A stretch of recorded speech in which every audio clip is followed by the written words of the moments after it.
By war's end, the 2nd SS Panzer Division das Reich had been annihilated and reconstructed multiple times, hemorrhaging between 12 and 14,000 documented casualties across 4 devastating campaigns. That's nearly equivalent to wiping out the entire division twice over. This wasn't one catastrophic defeat. It was something far more terrifying. The systematic devouring of Germany's finest troops by an enemy that could replace its dead faster than the Wehrmacht could ever hope to match. Moscow in 41-42 claimed 2,500 to 3,000 men. Kharkov in early 43 consumed 2,000 more. Kursk that summer devoured another 3,000. Then the Soviet hammer blows of 44 obliterated 5,000 to 6,000 soldiers as German supply lines disintegrated completely. These weren't conscripts being fed into the furnace. This was supposedly Nazi Germany's most lethal formation, equipped with the finest tanks, crewed by veterans, fighting alongside elite divisions like Leibstandarte and Totenkopf against the Soviet Union's own premier units. So here's the question that demands an answer. How does an elite division lose more men than its entire authorized strength and keep fighting? How does a formation that crossed the Soviet border with over 100 operational tanks find itself in 44 with barely a handful when it mattered most? And why did every engagement follow the identical script? Tactical victory, logistical collapse, strategic defeat. The answer exposes what the mythology of German elite units deliberately conceals. This wasn't heroic sacrifice. This wasn't tactical genius defying impossible odds. This was industrial-scale slaughter. Germany's best were systematically devoured by an enemy that absorbed every blow and regenerated. Every time Das Reich withdrew to rebuild, the Red Army emerged stronger. Every counterattack burned through irreplaceable German assets while Soviet losses simply vanished into replacement depots. This pattern didn't develop slowly. It announced itself from the very first campaign. If you're interested in how wars are actually decided by logistics, math, and doctrine, subscribe now, turn on notifications, and stay tuned for more in-depth World War analysis. Let's continue. June 1941. Operation Barbarossa shattered the Soviet frontier defenses. Das Reich surged eastward with columns of Panzer IIs and IIIs, mounting 50mm guns, supported by short-barreled Panzer IVs. Total victory appeared weeks away. Division commanders emphasized speed and the annihilation of Soviet forces in their path. For those first exhilarating weeks, anything seemed achievable. But beneath the tactical triumphs, catastrophe was already taking shape. The division burned through 60,000 liters of fuel every single day just to maintain momentum. That's more than 16,000 gallons. Picture draining an entire commercial fuel truck daily. And as Das Reich pushed deeper into Soviet territory, the inevitable occurred. They outran their own supply lines. Fuel convoys couldn't maintain pace. Ammunition trucks fell behind. By the time they reached Moscow's outskirts, entire units sat paralyzed. Not by Soviet resistance, by empty fuel tanks. Then winter descended, bringing the Red Army's counteroffensive with it. Tanks that had seemed unstoppable in summer now sat frozen and useless. Crews who had advanced hundreds of miles in weeks now fought desperately just to hold their positions. The division that had begun with such confidence suffered 2,500 to 3,000 casualties during the failed Moscow drive and the brutal retreat that followed. This was the pattern establishing itself. Tactical excellence rendered meaningless by logistics that couldn't sustain the advance, followed by a Soviet enemy that absorbed the initial punishment and struck back when German units were at their most vulnerable. The Panzer IIIs and IVs that survived were mechanical wrecks. Their crews were exhausted ghosts of the soldiers who had crossed the border 6 months earlier. In early 42, survivors were pulled back for reconstitution. Fresh replacements arrived. Damaged vehicles were repaired or replaced.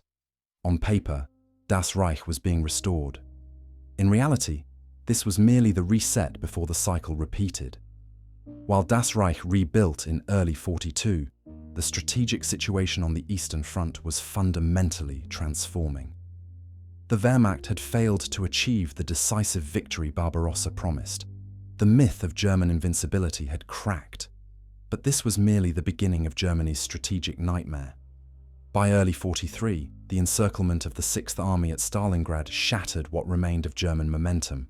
The Red Army wasn't collapsing. It was learning, adapting, and growing stronger with each passing month. Soviet industrial capacity, relocated beyond the Urals, now produced tanks and ammunition at rates Germany could never match. The division's role became grimly predictable. Mobile reserve. Spearhead for desperate counteroffensives.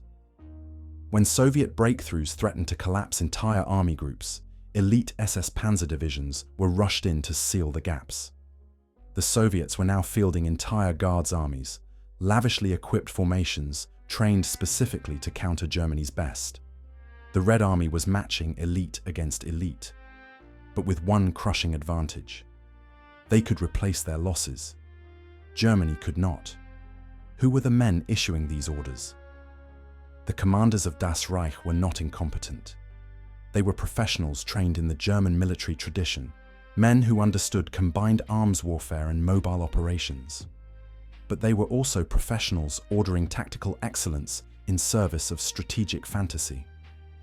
SS Gruppenführer Paul Hauser commanded 2nd SS Panzer Corps at both Kharkov and Kursk.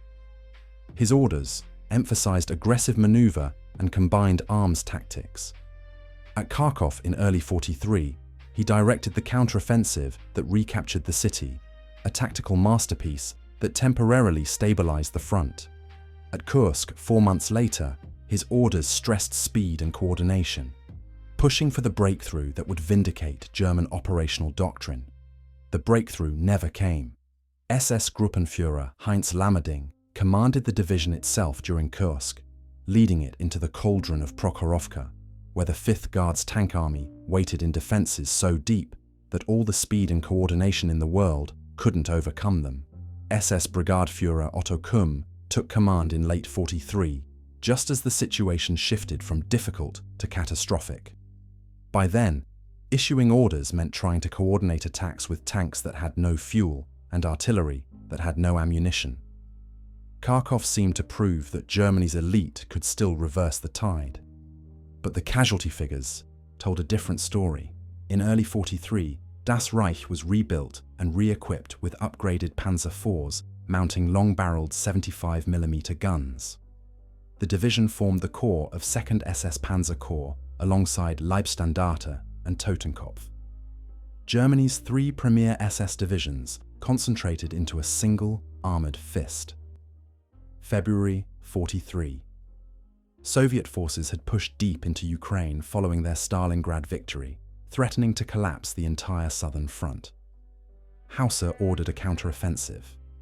The objective was to recapture Kharkov and encircle the Soviet spearheads before they could consolidate. What followed looked like vindication of German tactical superiority. Das Reich and its sister divisions executed textbook combined arms operations. Soviet units overextended and caught in the open were systematically destroyed. By mid-March, the swastika flew over Kharkov once again. But the division's casualty reports told a different story. Nearly 2,000 men killed, wounded, or missing during the counteroffensive and subsequent urban fighting. The Soviets had been pushed back, yes, but they hadn't been annihilated. For every Soviet soldier killed, another would take his place. For every German veteran lost at Kharkov, there was no replacement with equivalent training and experience. This was the fundamental illusion of Kharkov. Germany could still win tactically, but each victory consumed irreplaceable resources. On paper, Das Reich went into Kursk with the best tanks Germany had ever produced. The division had been upgraded with Panzer IV AOSF G and H models, mounting the formidable long-barreled 75mm gun. But the real prize was the Panther. With sloped armour up to 80mm thick and a high-velocity gun, the Panther was supposed to restore German technical superiority. In reality, many never made it to the battlefield. At the start of Operation Citadel, Das Reich fielded approximately 90 to 100 operational tanks. Of these, only 14 to 15 were Panthers. The remainder consisted of upgraded Panzer IVs and a smaller number of assault guns. The Panthers broke down constantly. Some never even reached the front line, immobilized by transmission failures and engine fires. The vaunted technical superiority was offset by increased weight that stressed every component beyond its limits. Those Panthers that did make it into combat faced another killer: fuel consumption. The Panther's 700 horsepower engine drank fuel at a rate German logistics simply could not sustain. Operation Citadel launched in July 43 with ambitious objectives: penetrate the layered Soviet defenses, seize Prokhorovka, exploit any breakthrough to restore German momentum. But Kursk was different. The Soviets had spent months constructing defense in depth. Not a single line to be broken. Multiple fortified zones designed to absorb and bleed German armor. On July 12th, near Prokhorovka, Das Reich collided with the 5th Guards Tank Army in one of the most massive tank engagements of the entire war. Hundreds of tanks on both sides maneuvered across open terrain, turrets traversing, guns firing at point-blank range. It was the kind of decisive armor clash German doctrine had always envisioned, except nothing was decisive. The Panthers that worked fought well, but mechanical failures continued to plague the formation. And then the ammunition began running out. After the first week of fighting, units resorted to strict rationing. The approximately 3,000 casualties Das Reich suffered during Citadel represented something definitive: the end of German offensive capability on the Eastern Front. This wasn't a dramatic defeat. There was no encirclement, no surrender. It was worse. The realization that even Germany's best troops with their best equipment could no longer break through Soviet defenses. By 1944, Das Reich faced an enemy more lethal than Soviet tanks: the mathematics of supply and replacement. Chronic fuel shortages left the division fielding less than 60% of authorized strength. Often at critical moments, commanders could muster only a handful of operational tanks. The division's daily fuel requirements still exceeded 60,000 litres, but retreating supply lines meant those tankers rarely arrived. Partisan attacks destroyed convoys. Soviet air supremacy, the same Red Air Force swept from the skies in 41, now hunted German logistics columns with impunity. Otto Kumm faced an impossible situation. His orders still emphasized aggressive maneuver, the same doctrine that had recaptured Kharkov. But doctrine requires logistics. You cannot execute mobile warfare when your tanks sit motionless waiting for fuel that never comes. The division was being consumed not by climactic battles, but by the slow starvation of resources. The summer of 44 was not a battle, but a catastrophe. When Operation Bagration smashed Army Group Center in June, Das Reich was thrown into desperate rearguard actions across hundreds of miles of collapsing front lines. This wasn't mobile warfare. This was static defense, piecemeal withdrawals, the grinding mathematics of industrial annihilation. During Bagration and the subsequent Soviet offensives, Das Reich suffered 5,000 to 6,000 casualties, its worst losses of the entire war. To put that in perspective, the division had lost 3,000 at Kursk over 2 weeks of intense armoured combat. In the summer of 44, they lost nearly double that as German positions simply collapsed around them. Units were scattered across multiple sectors, rushed from crisis to crisis as Soviet Guards armies committed overwhelming strength. The handful of operational tanks that survived were immobilized not by enemy fire, but by lack of fuel. For the soldiers of Das Reich, survival was not salvation, it was merely postponement. Divisional war. Diaries from late 43 onward reveal a psychological shift absent from earlier records. The confident tone of Barbarossa gave way to something darker, a grim fatalism born from watching the same cycle repeat. Veterans knew the arithmetic. Each rebuild brought new faces to replace the dead. Young soldiers who hadn't yet learned what the survivors already understood. The outcome was predetermined. It didn't matter how well you fought at Prokhorovka. The Red Army had more tanks, always more tanks, more men, more ammunition. Germany did not. Soldiers who survived multiple near annihilations developed a dark certainty about their fate. They understood they were being systematically consumed, fed into an Eastern Front meat grinder that would eventually kill them all. The Red Army that Das Reich faced in 44 bore little resemblance to the force that had retreated in 41. When the 5th Guards Tank Army clashed with Das Reich at Prokhorovka, it wasn't a desperate stand. It was a deliberate deployment of Soviet elite against German elite. The Guards designation wasn't honorary. These formations were lavishly equipped, extensively trained, commanded by officers who had survived years of brutal combat. The difference was strategic. Both sides fielded elite formations. Both committed their most experienced troops. But when the 5th Guards Tank Army suffered devastating losses, it was rebuilt and returned. When Soviet officers studied German tactics, they adopted what worked, discarded what didn't. They learned combined arms coordination from watching Panzer divisions operate. And they applied these lessons with resources Germany could never match. Endless reserves of men. Tanks rolling off assembly lines faster than they could be destroyed. The destruction of Das Reich was not a tragedy of poor tactics or cowardly soldiers. It was the inevitable mathematics of strategic overreach colliding with an enemy that could absorb punishment and return stronger. Das Reich began Barbarossa with over 100 operational tanks. By Kursk, they fielded 90 to 100 at offensive start. By 44, the division could muster only a handful at critical moments. Each counter-offensive consumed resources that could never be replaced. At Kharkov, 2,000 casualties to retake a single city. At Kursk, 3,000 more ground down in attritional fighting. Then the catastrophe of 44, 5 to 6,000, lost as the entire front collapsed.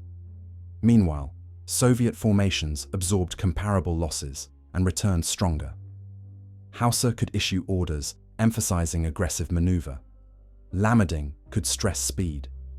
Kum could demand mobile warfare. But orders meant nothing when fuel trucks didn't arrive, when spare parts didn't exist, when the Red Air Force hunted supply columns with impunity. Das Reich was not defeated in a single climactic battle. They were methodically bled white across 4 years, nearly destroyed at Moscow, reconstituted to suffer again at Kursk, shattered in 44's collapse.